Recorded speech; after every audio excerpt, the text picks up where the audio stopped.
Come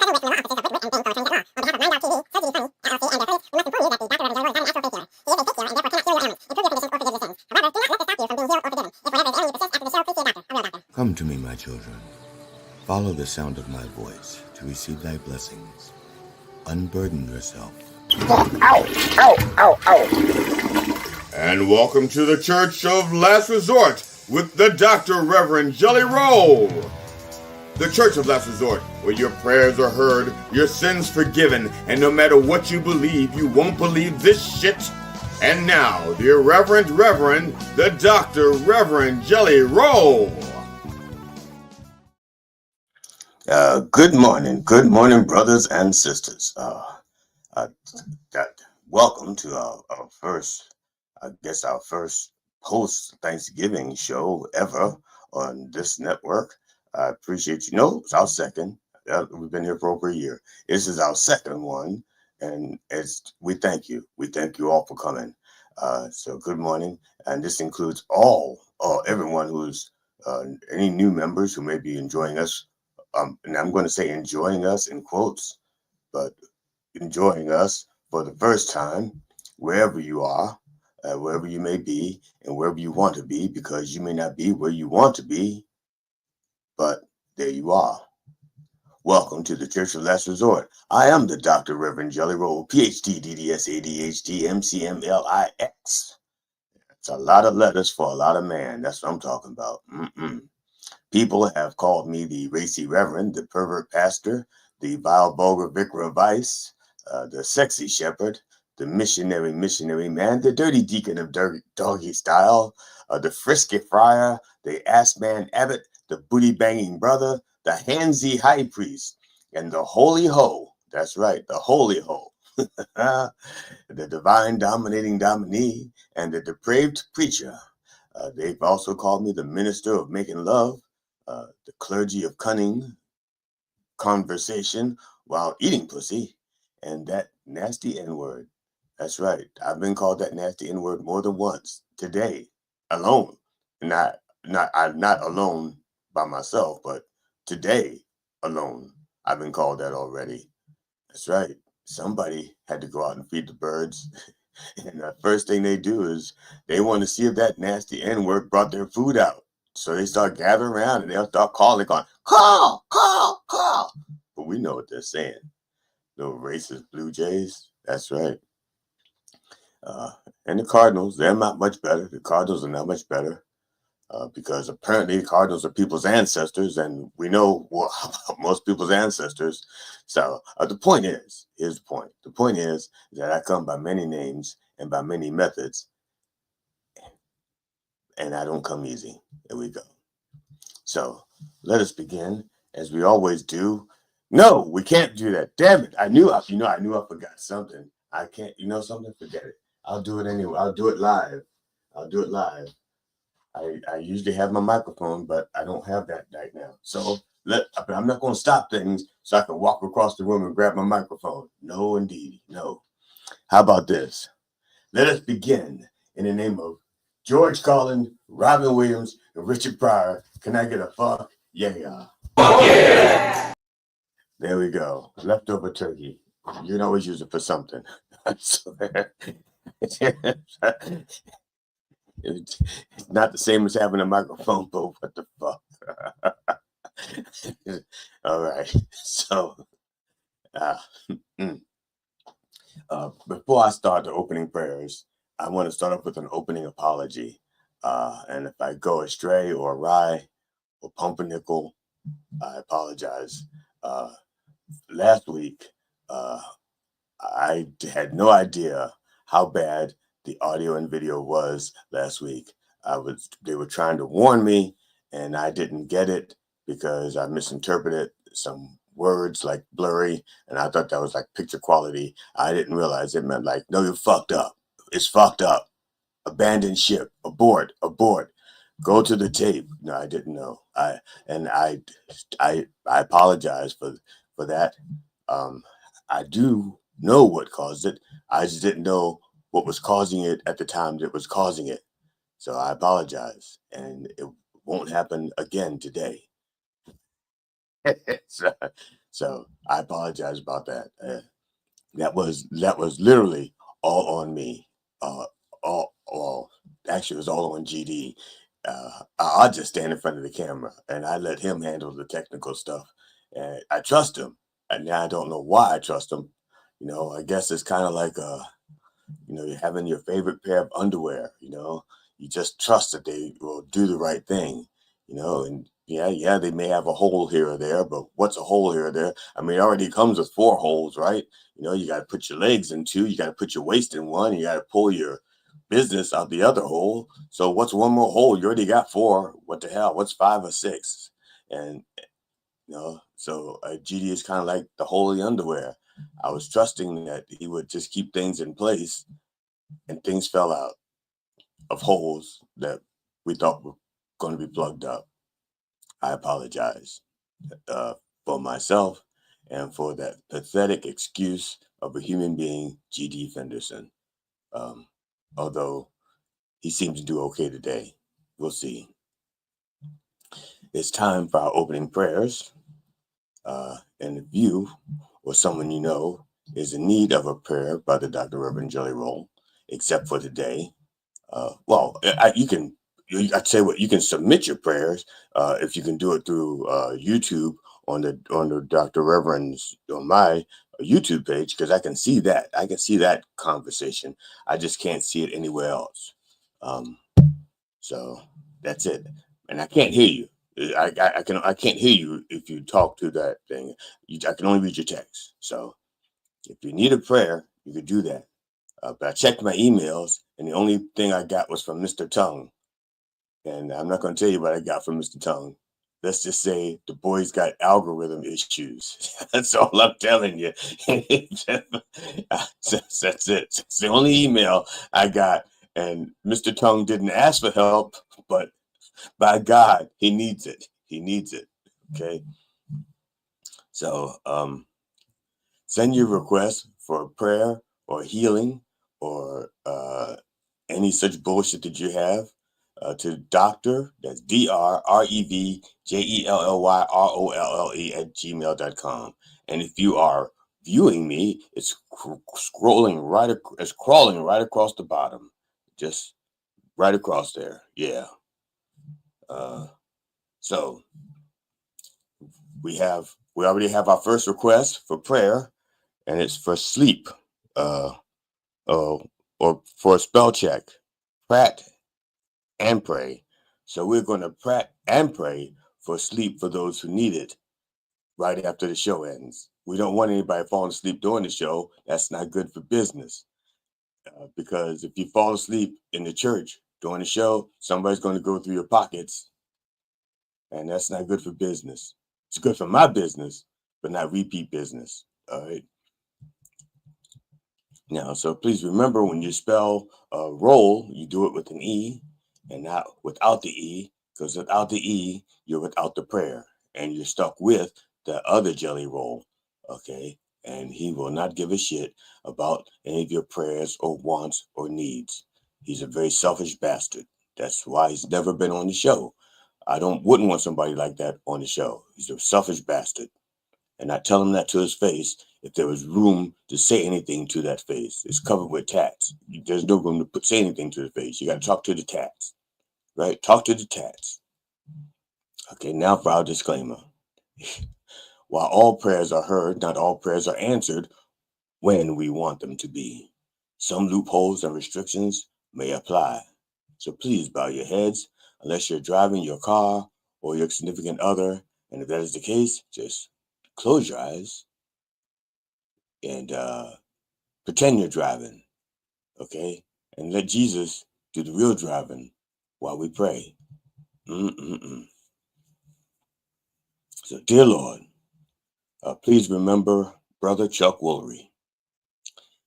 Chuck Woolery, the formerly affable, smooth-talking game show host of Wheel of Fortune, Love Connection, Scrabble, Greed, The Dating Game, Lingo, and more recently, a right-wing podcaster who was skewering liberals and accusing the government of lying about COVID-19, as well as other conspiracies, has died.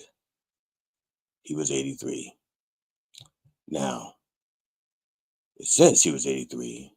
Or does the government just want you to think he was 83 by putting his date of birth on his birth certificate? Maybe another conspiracy. That's right. Now, Woolery, famous for his "We'll be back in 2 and 2," died at his home in Texas with his wife Kristen by his side. Cause of death was undisclosed.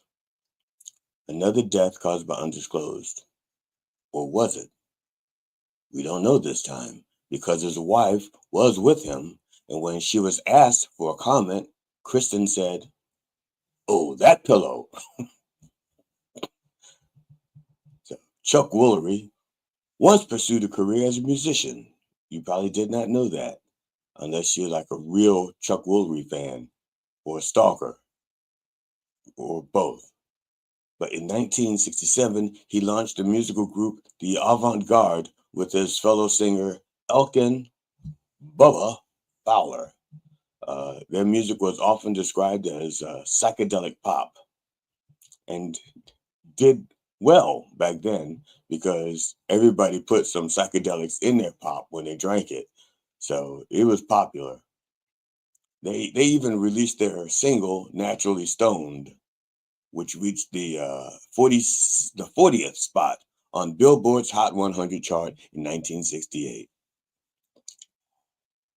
Oh yeah, so there's that. However, the band broke up before they could release their album. So they just had the single. They broke up before they released the album, and I've been there. I know exactly what that's like, almost. Except I never hit a chart. Okay, I did an iChart, but my doctor asked me to. They shouldn't have put it up, but they didn't want me to hit it. So now, after the band broke up, Chuck Woolery continued as a solo musician. In fact, solo that no one remembered it until now, when I told you. Or you may not even remembering it. You may be just finding out about it for the first time right now. So, rest in peace, Chuck. And can I get a 2 and 2? And dear Lord, please bless Brother Julian Arnold. Okay. Actor Julian Arnold died unexpectedly after collapsing on stage during a performance of A Christmas Carol in Canada. He was 60. See, now most of you don't know who he is. All right. He was 60. I can tell you, I think he was playing Tiny Tim. Julian had some serious range. Yeah. So, and for those of you who say, I don't know who Julian Arnold is, why are you telling me this? It's because he died during A Christmas Carol.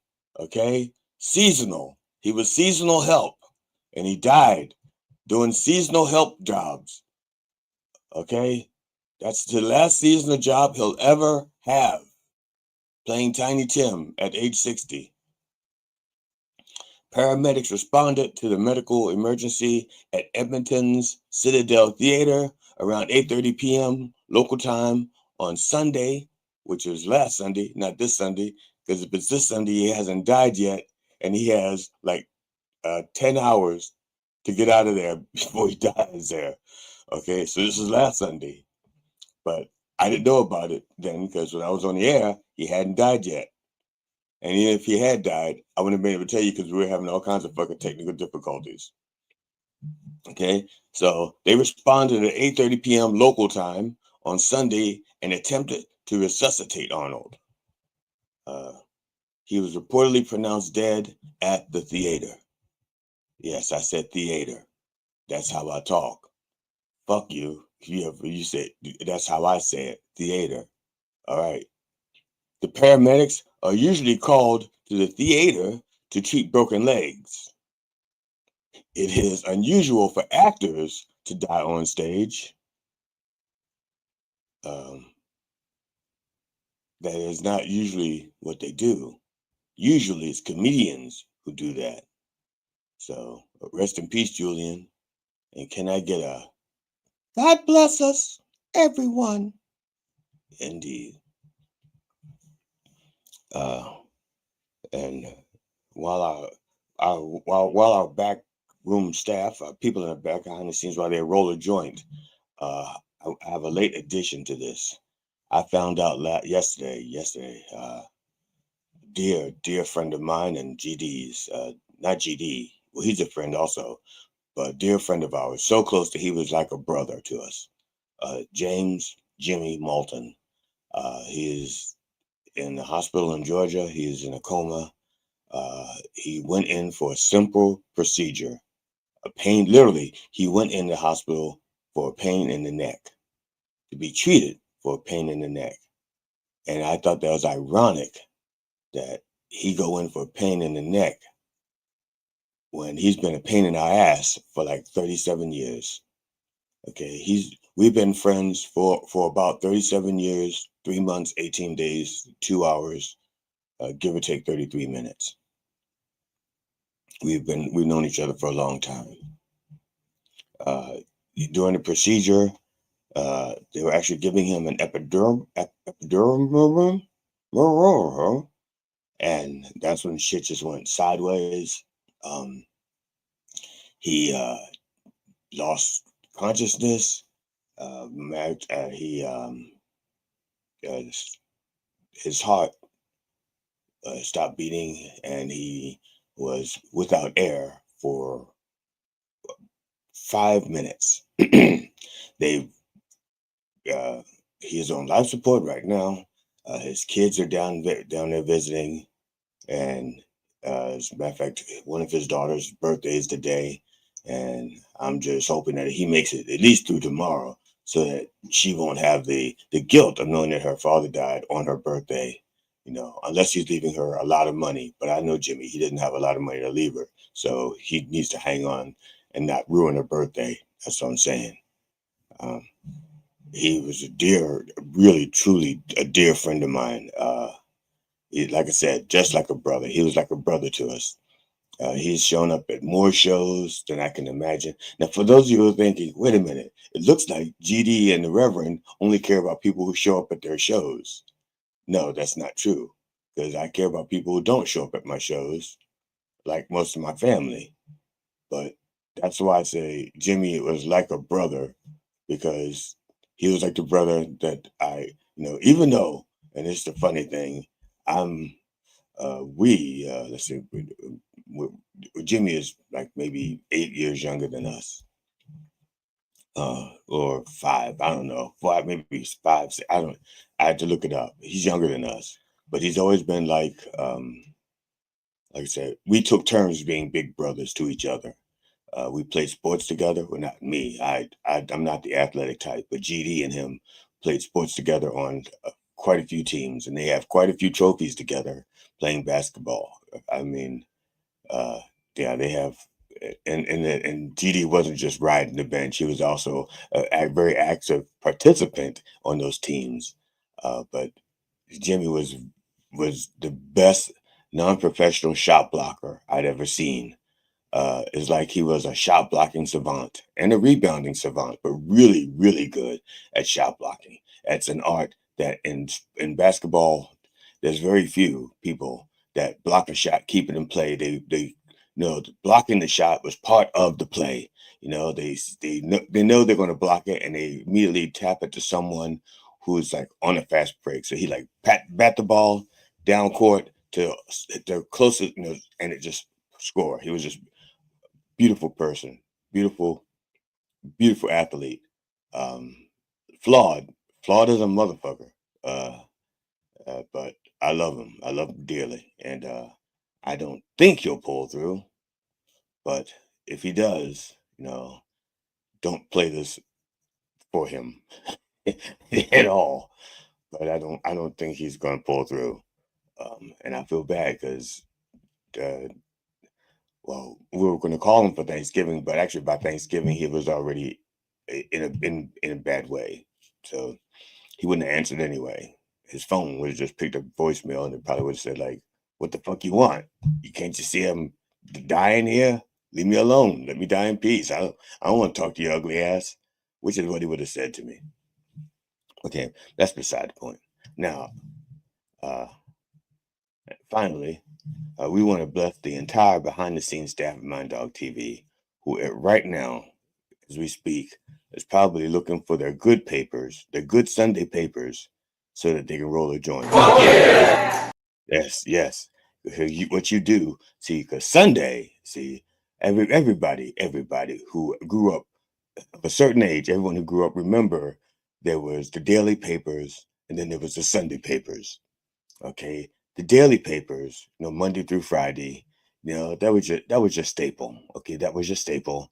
The Saturday paper was really thin because they were saving it all for the Sunday papers.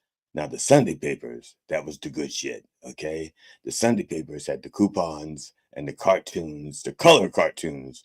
See, and the Monday through Friday they had the black and white cartoons, but on Sunday the cartoons were in color. And if you had silly putty, you could put the silly putty on the cartoon and pull it off, and you have a colored cartoon. Well, in colors, not colored, because I don't even think they had colored cartoons back then. Maybe Pogo, but I don't think Pogo was a person. They didn't have colored cartoons until much later. I mean, like Peanuts had like Franklin. I think that's it. And I think Marmaduke was black. I know they don't say it, but if you listen to him, listen, Marmaduke was probably black. He was like an adopted child in Family Circus. No, Marmaduke had his own show. Never mind. The point is, our staff in the background is probably looking for and maybe even have found their Sunday papers. We'll know if they found their Sunday papers by the quality of this show toward the end. If I ask for a fuck yeah and I get a toilet flush, he found his papers. Oh, yeah. Yes, indeed. So we thank you for all that you're doing in the background there. I know sometimes it's not easy waking up and my voice being the fifth one you hear, but we appreciate you. We wouldn't be doing this without you. That's right. Lord, no, we wouldn't.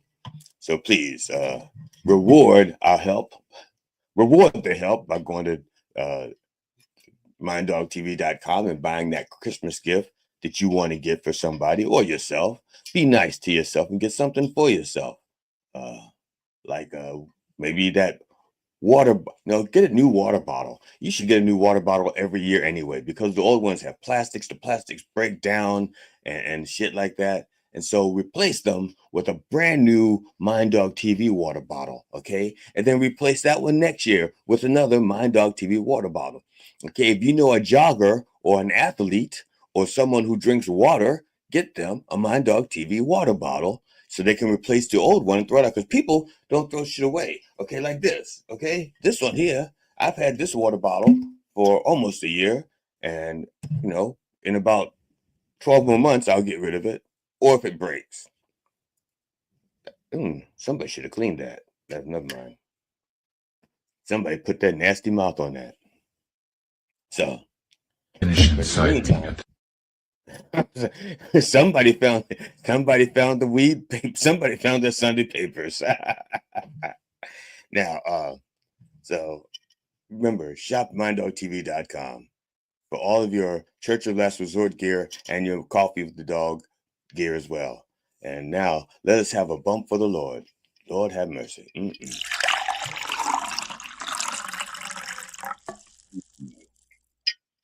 Oh yeah, good to the last slop. Oh, I'm sorry, I keep hitting the microphone because I moved it. I moved the microphone. It was over like here where you couldn't see it, but now it's here where you can kind of see it. But because I'm wearing black, see that little black thing that doesn't move? Yeah, that's the top of the microphone. That's it. So I moved it, and so I may hit it every once in a while. And not that kind of hit it. If I do that live, you got to pay extra. So I apologize because I'm going to hit it once in a while. Now, we have a 2-for-1, I think, for sermons today. The first sermon is we're going to talk about using the Bible in school to teach history, because there's some sick individuals out there who want to do this. All right. Now, before I bring this discussion, I want to play this. I want to play a message from Sister Curly Hair So Bright. Sister Curly Hair is going to let you know how you can participate in Coffee with the Dog as a guest. So please, Sister. Comedians, musicians, songwriters, filmmakers, authors, and podcasters. Coffee with the Dog is booking for the fall and winter. Now, get free publicity and hone your interview skill in a fun and safe setting. Coffee with the Dog is a live radio, live stream podcast based in New York that airs daily Monday to Friday 9 a.m. to 11 o'clock in syndication on iHeartRadio, as well as video streaming platforms like YouTube, Twitch, Rumble, and many other platforms. Guests usually come on remotely via StreamYard, like Zoom but easier, although occasionally we do in-studio interviews. The morning show focuses mainly on comedians and musicians, and they have interviewed many top names and classic celebrities such as Robert Klein, Mike Binder, Eddie Brill, Doug Stanhope, Steve Byrne, Paul Provenza, Jeff Altman, and many, many others. For booking, go to minddogtv.com/booking. Thank you, Sister Curly Hair So Bright. I forgot to mention something before the sermon a few minutes ago. I hope that everybody had a good Thanksgiving. We did something different this year. We opened up the church, our church, to some people in need so that they could have a hot meal. And I don't know what to be giving thanks for, maybe for that one meal, because right after the meal was over, we kicked their asses right out the church again. And at least it wasn't freezing. It was 33. Freezing is 32. But my wife, Mona, she gave a little speech about community and the importance of community, and it was addressed to the homeless people that we brought in for the dinner, and part of her speech was so moving. I wrote it down, and it's I can't do Mona's voice. I can't. She has this really pretty chesty voice. Well, she has pretty chesties also, but her voice is also pretty, and I can't do that. But this is my notes from her speech. Community is about giving and taking. I will give you $25 if you'll take a shower or a seat in the other room. I was so moved by that. I was so moved by that I had to write it down, and I want to share it with you today, because Christmas, for the Christmas holidays, not just Christmas, but all the holidays, the Hanukkah, the Christmas, the Kwanzaa, the Boxing Day, all those holidays are coming up. The Ramadan? The Indian holiday, what's it called? Delhi, dilly, dooley, dooley, day, day, day, day. There's a Hindu holiday right around there also. I can't remember its name is off the top of my head because I didn't even know I was going to say it. Otherwise, I'd have looked it up. But those holidays are all coming up, and people will be doing charitable things and inviting people into their home and really expressing the meaning of community. So please, when you think of community, think of that. Thank you. I just want to shout out to my wife for that very moving moment that we had. Now, like I said, there's a bunch of people out there that for some fucking reason thinking it's a good idea to use the Bible to teach history in class. Of course, that is not what they're trying to do. That's an end around, okay? That's just like when you're with somebody for the first time, you say, I'm only going to put in the tip, okay? That's all they're trying to do. This is the tip, all right? And if you let them put in a tip, they're going to put the whole fucking shaft in, and they're not going to pull out. The next thing you know, you got one of their little ignorant-ass babies in 9 months, because in those same states, they're not going to let you get an abortion or a plan B, all right? So, yeah. So let's try to nip this in the bud. let's try to put this to rest. Let us fight this. We do not want this happening. Okay. I said, whoa, the Reverend does not want the Bible taught in schools? No. All right. I'll tell you why. Now, I'm not exactly sure about the number, but there's like nine or 10 popular Bibles out there in use today. Okay. And different versions of the Bibles, they can be compared by different, and they're different. They're also based on different things. So, and the people who have their Bibles, they love their version of the Bible, and all the other versions are shit. And I get to, so you got your people who like your King James Bible, and they think all the other Bibles are shit. And I have a New American Standard Bible, and I think the King James Bible is shit. Okay, for my own reasons. All right, but the point is that you're going to have a school, even in private school, unless it's a Catholic school, unless it's a school where everybody's the same denomination. Okay, and even then, if you have a Catholic school, not every Catholic uses the Catholic Bible. Didn't know that. That's right. See, because some Catholics use a Catholic Bible, which has, I think, an extra 11 books in it, mostly Old Testament, and then, but the Standard Bible has 66 books. No, the Catholic Bible has 72 books in it. The Standard Bible has 66 books, and the books that the Catholic Bible has, like the First and Second Maccabees and stuff like that, but not even all Catholics use those, because the Maccabees, that's some violent shit. If you thought there's like violence in the other 66 books, you haven't read the Maccabees. The Maccabees is like the prequel to The Godfather. Okay, some violent, nasty infight and serious shit. Okay, I don't know if that's true because I never saw The Godfather, but the point is, the Maccabees isn't even for all the Catholics. They don't even use that Bible. So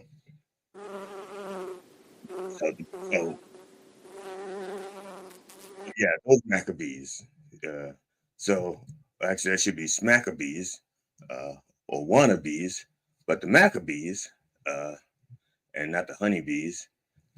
Here's the point: is there's so many different versions of the Bibles. Okay, some like one of the differences is one of the factors. Translation, what they call translation philosophy. Okay, some translations are more literal, like word for word. That's literally what literal means, word for word.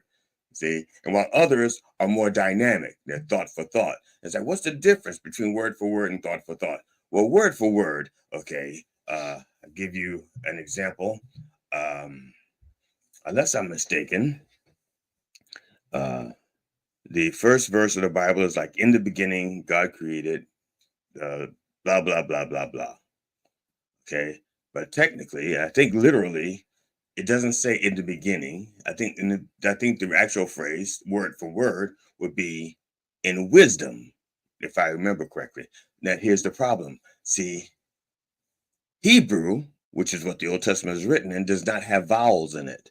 Okay, it's all consonants. And the vowels are like all up here, all right? And because depending on the vowel movement, you could have a different word, all right? So Hebrew, the proper text of Hebrew is actually based on vowel movement. Are you going to put your yub here or your yub there, all right? Like, so it's like, I think the word is bereshit, okay? Which sounds like bear shit, all right? But it's not. It's bereshit, which could be in the beginning, but it also could be in wisdom.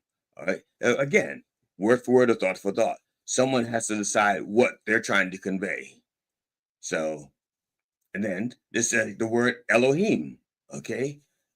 The word for God, Elohim, again, word for word, it is not God. Elohim does not mean God. All right. Sort of. It's more like God's, Gods. Okay. And the reason why we say that is because literally, if I can show you this, see, and this is where all the shit I can kind of show you this. I don't have the eraser here either. So whatever I write is going to stay there. That's what I call schlong division. Right, it's going to be schlong division. Okay, so it says Elohim. All right, now, and you can look this up or correct me if you think I'm wrong. Elohim. This would be like the word El is like God almost everywhere. It's like for the most God. Okay, now the problem is him. Okay, this is singular. Okay, I'm sorry. This makes it plural.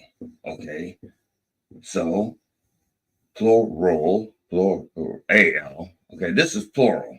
That makes the word plural, Elohim. Okay, so if this is God and this is plural, then it's gods. All right.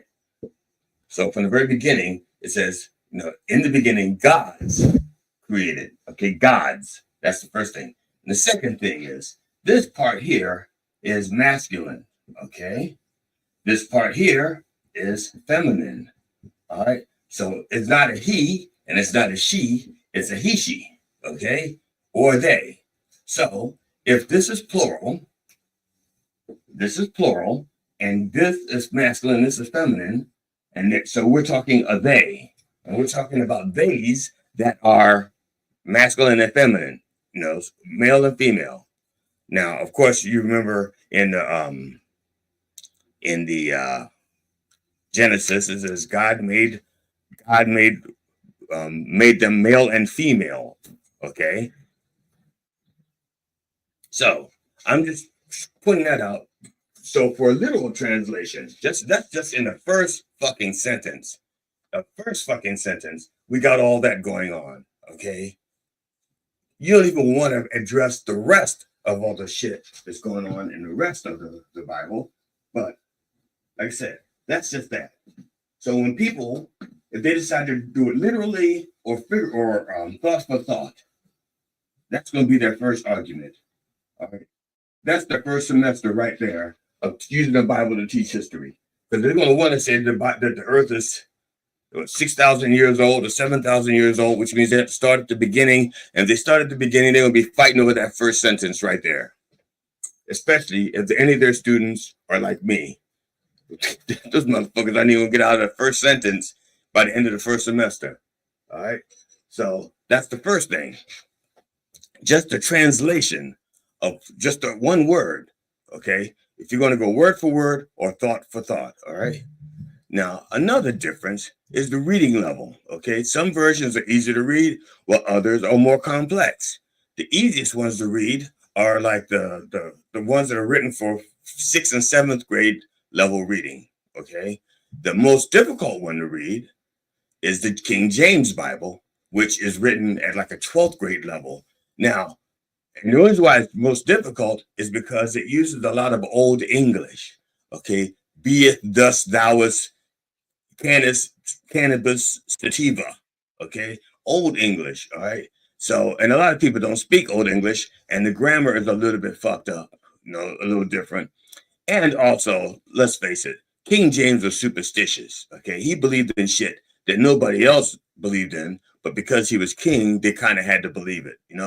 It's kind of like having a parent who's got DTs, and they see the little crawly things and they like twitching because they're going through DTs.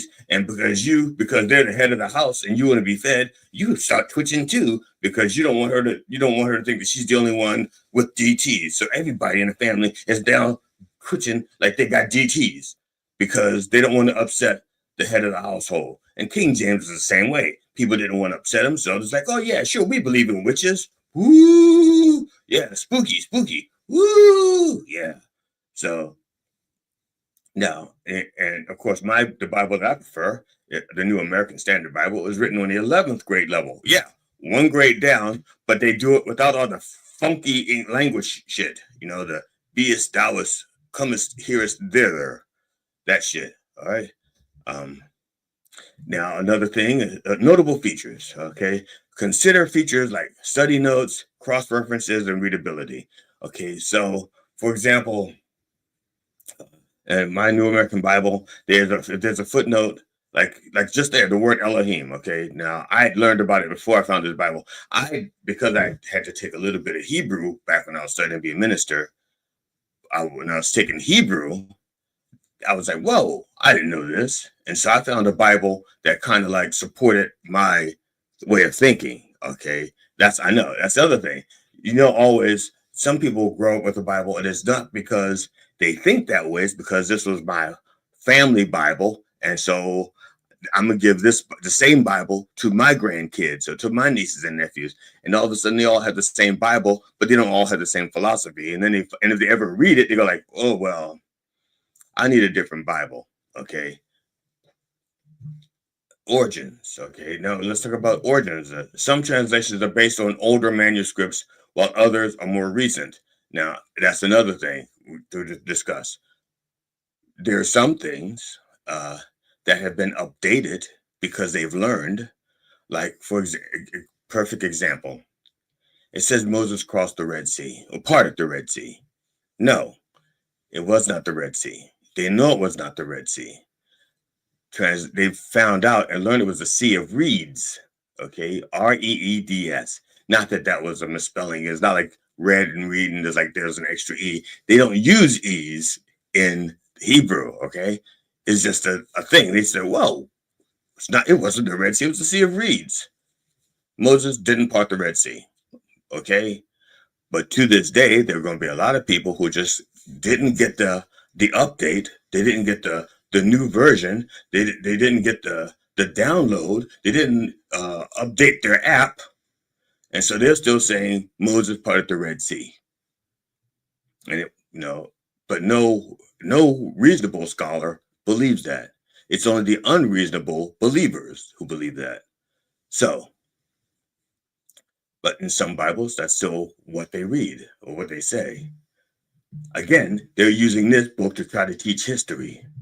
Okay, and believe me, when they talk about history, they're going to talk about how the Moses led the Israelites out of Egypt, and that prince and to be honest, Moses was more likely a general, a military general than just a prince, because they were all taught in warfare, stuff like that. But he wasn't this guy of humble means, he is a fucking strategist. Okay, he knew what he was doing. Okay, and some manuscripts go back to they use the Greek, they use Hebrew. It depends. Some of them go back to Old Hebrew, and some of them are like, we're just going to do our translation based on their translation. We're just going to fix a few words. Okay. Now, then there are other factors, like translators and stuff like that. But there's a lot of different Bibles. So, and this is the problem with using the Bible to teach English or to teach history. Okay. Now, there is, I'll give you one more problem. Okay.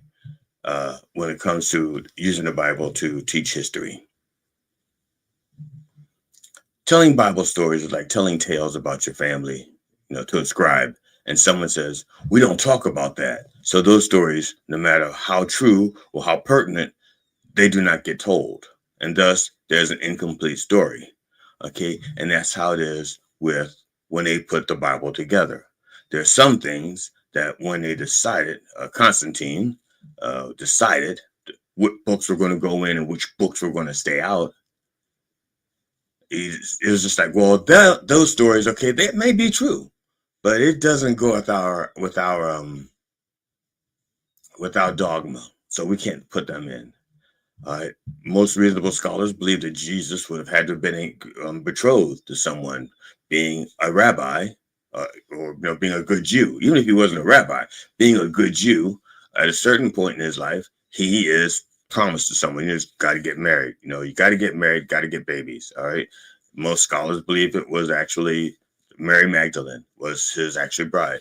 And that's why there's so many stories, like movies where, what was it? The one with the Tom Hanks guy and I can't remember, the Da Vinci Code, the whole thing with Jesus having a kid, and that kid had another kid, and that person, there's a reason why that existed, because logic and history says Jesus would have been married if he was a good Jew. And if he wasn't a good Jew, why were all those Jews following him? Was he circumcised? Of course he was, right? Was he? Has anybody seen it? No, I'm just saying. And you know how they save things? That's like Jesus, even we got like George Washington slept here. And there are all these signs all over the place. George Washington slept here. George Washington slept here. Okay. If they knew that Jesus was the Son of God, okay, in quotes, why didn't they save his foreskin? Why not? What kind of magical, mystical powers that could have had? I'm just saying, if I had the choice, I'd have kept mine. Did I? But that's beside the point. And so why didn't they keep it? In the parents, was it Meet the Parents? They saved what's his name, Gaylord's foreskin. They made a big prank out of it later on, and he was just a guy. Why wouldn't they save Jesus's foreskin? Make it into a little emblem, and they wear it around their neck with a little rope. Who knows? Maybe today, instead of people wearing crosses, we'd be wearing like these little rubber rings around our neck, like symbolic of the foreskin. I'm just saying that's a different tradition, and I don't know if it works. I'm just saying it, and I didn't even think about that. That just popped into my head, like other things do. So, but basically, there are stories that they left out, and they're probably very good, very true stories. Okay, there are other books that they left out. Is basically what I'm saying. So they're going to use incomplete history to teach a history, kind of like what they want to do now when they want to talk about slavery, but they don't want to talk about slaves. Okay, they want to talk about slaves, but they don't want to talk about the institution of slavery. They want to talk about one, but not the other, or the side effects. They want to skip over. It's like, yeah, we did some bad things, but look, everybody's happy now. They free. Or yeah, we killed a lot of Indians, but look, they have casinos, and they want to whitewash things. And the same thing happened with the Bible. The people always want to whitewash part of their history because let's face it, history is fucked up, and it's and whitewashing it doesn't make it any better. The only thing that makes it better is putting it all out there and letting everybody see the good, the bad, the ugly. And we realize that is us, the good, the bad, and the ugly. And we learn to love ourselves, the good, the bad, and the ugly. That's why there's so many people out there that can't deal with shit now, because they can't accept the fact that they are the good, the bad, and the ugly. That's beside the point. And I don't even know what kind of chuckle I'm going to get out of that later. Maybe after Sunday papers are rolled. We'll see. All right. Now, here's the other thing. Lord. In the Bible, okay, I think God has like 32 different names in the Bible and 50 different names in Christianity. But I think just in the Old Testament, I think in the Old Testament, God has like 30 names, probably more, and then 2 in the New Testament. But the problem is God has so many different names. Now, apparently, okay, the names, each name carries a different significance. And they weren't just used to identify one person from another. A name would also reflect a person's character, nature, and destiny. So when they named something or someone, it's what they wanted that to be, or what it's supposed to represent. For example, Abraham, where initially his name was not Abraham, I think it was Abram, and then he added the Ham, which is kind of odd because they're kosher. Why would they add the ham? You think his name would be Abra Beef. If they're going to add something kosher to the end of his name. Okay, not the ham, but maybe the beef. Would that be like naming him Abra Shrimp? Okay, no, but that's not for me to say. Okay, but that name means father of many nations. Okay, and like his wife Sarah it wasn't always Sarah. It was Sarai, I believe. Okay, Sarai, Sarah. Okay, Sarah meant princess, the mother of many nations. Okay, all right. Now they changed their names to suit a new history or a new identity. Now, God has many names, and apparently each name is supposed to reveal a different aspect of God's character, or as what we would say, Sybil. That's right. Yeah. So is God like got all those personalities, and that's why there's all those different names? And depending on what you need from God, that's the one you're going to call. Or you're going to say, well, I need a mercy. You know, well, we need something fixed, or we need something created. So we're going to call Elohim, okay? And then, but if we want the God that Moses talked to, we want Yud Hey Vav Hey, okay? I am that I am, and that's all I am. So that one, and I'm not see. Now I know popular belief or popular conceptions. They say Yahweh, and then the Yahweh became Jehovah, but none of that is exactly right because the Jews don't say Yahweh, and it's their language. You know, they're the ones. No, they're the ones who started it. All right. If you and I started a basketball team, and we called it the Reese's Pieces, all right? We call it the Reese's Pieces. That was what we called our basketball game, all right? Or maybe yet because we're all black players, we're not gonna. We'd be the Dark Reeses, okay? So we start calling ourselves the Dark Reeses, all right?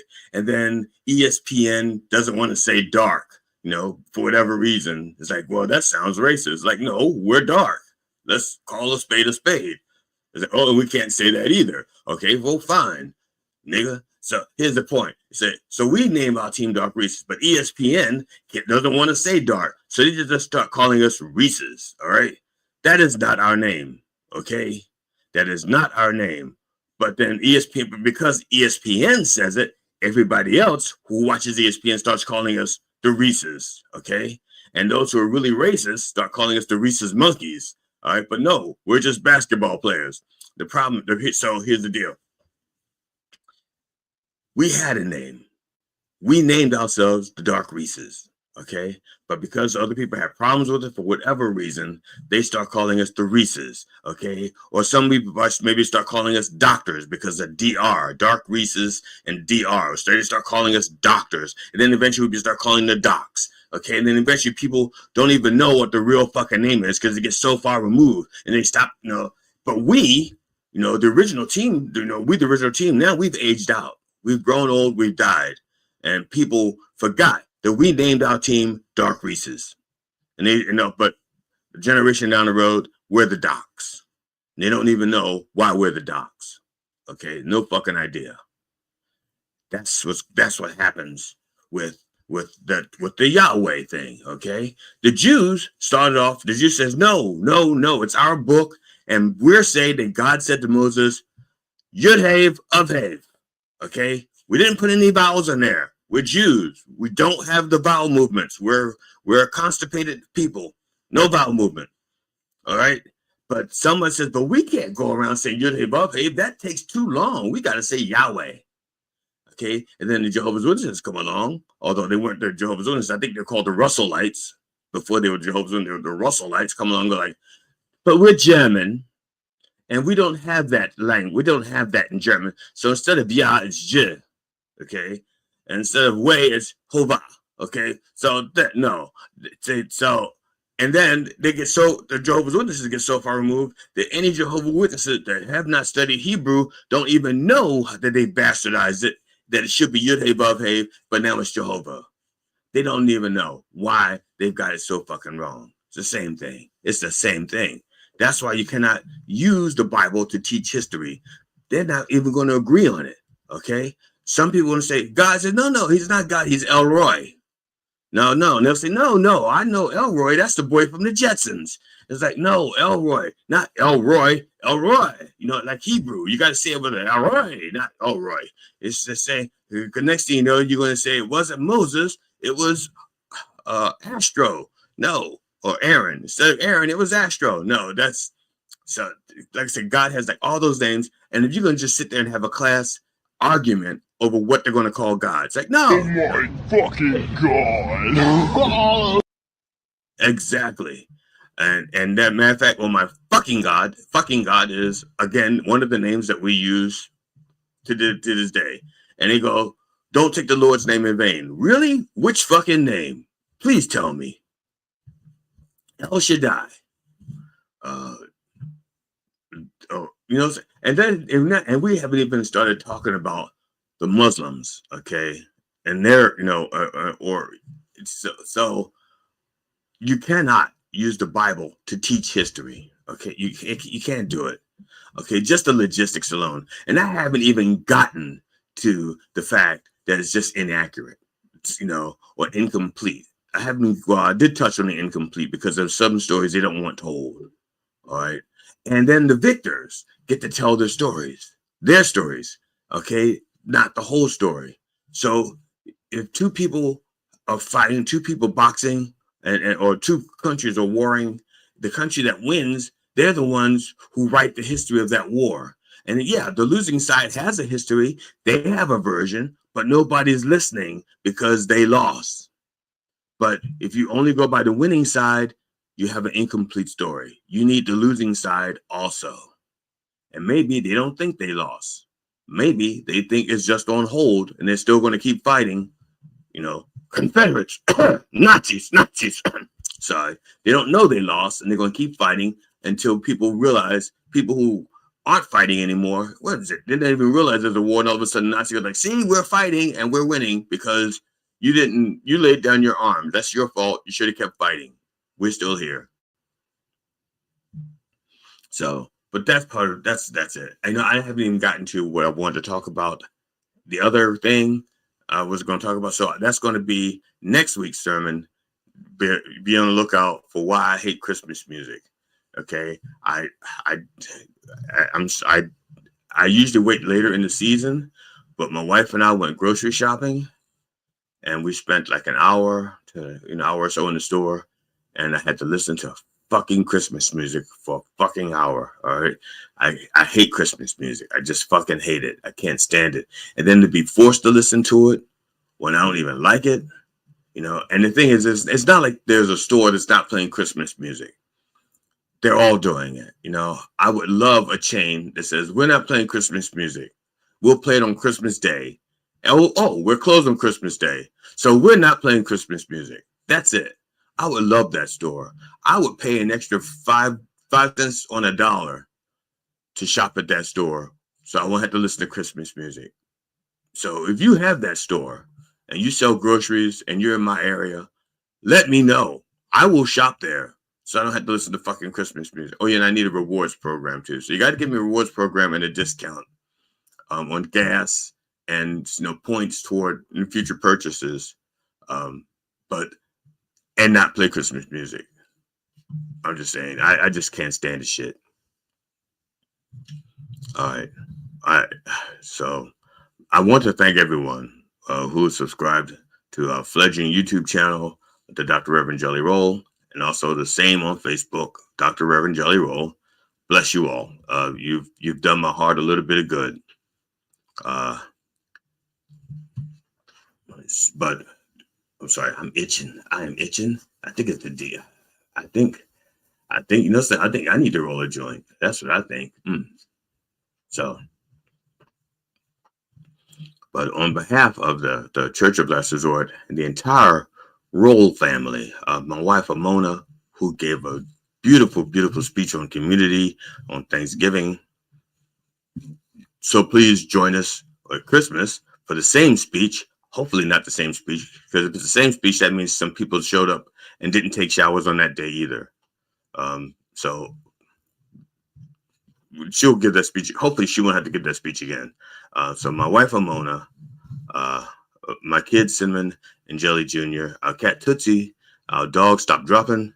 I wish you safe travels, and I hope you will join us next week at 9 a.m. Eastern Orthodox Time on Mind Dog TV and everywhere that our word is heard. And then, oh shit, I didn't do it. Okay, sorry. We're going to do this again. I don't have my microphone, so It's leftover turkey time.